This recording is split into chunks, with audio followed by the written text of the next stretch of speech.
Descinderile la sediul CFR și la sucursalele din Brașov, Craiova și Iași sunt rezultatul unei anchete a parchetului de pe lângă Tribunalul Brașov, care a început în noiembrie 2011. Din cele 200 de persoane vizate, 81 au fost ridicate pentru audieri. Cât aveți de ce sume de bani ați luat? Ați luat mită? Câte un? Un număr de 81 de mandate de aducere pentru persoane care au calități de conductor de tren, controlor practic de bilete, șef de tren, inspector și revizor de specialitate. Aceste persoane, pe numele cărora noi am emis mandate de aducere, își desfășoară activitatea în cadrul regionalelor Brașov, Iași, Craiova, Cluj.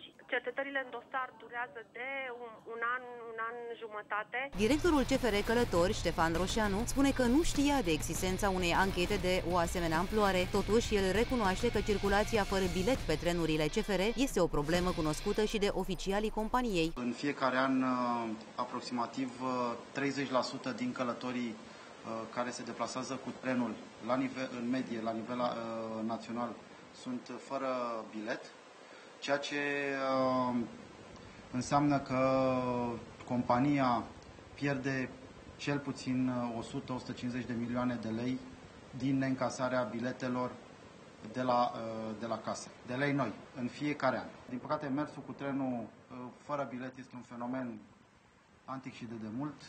În paralel cu ancheta parchetului Brașov, cei de la CFR vor face cercetări interne. Bineînțeles că nu vor fi trecute cu vederea eventualele fapte dovedite și se merge, bineînțeles, până la desfacerea contractului colectiv de muncă. Nu sunt un paznic al hoților.